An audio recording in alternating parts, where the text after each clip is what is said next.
When it comes to deciding what vegetables to serve for the holidays, we tend to stick to a handful of favorites. You know, green bean casserole, throw together corn souffle, potatoes au gratin. But beyond that, we're often stumped. Well, today we're making a favorite that I've been serving for the past few years that was shared with me from Grandma Belle. It's a savory onion casserole that practically melts in your mouth.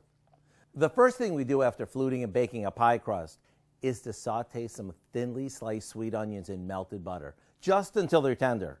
We want to do this low and slow. Now, we place these in the pie crust and pour a mixture over them that we made by whipping up some eggs and sour cream, dry mustard, salt, and pepper.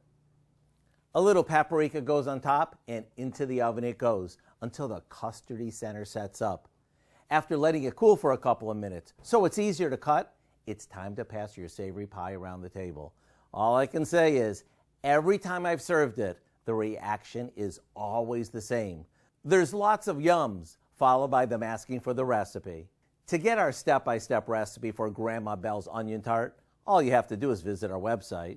I'm Howard with Kelly in the Mr. Food Test Kitchen, where today we found a veggie good way for you to say, ooh, it's so good.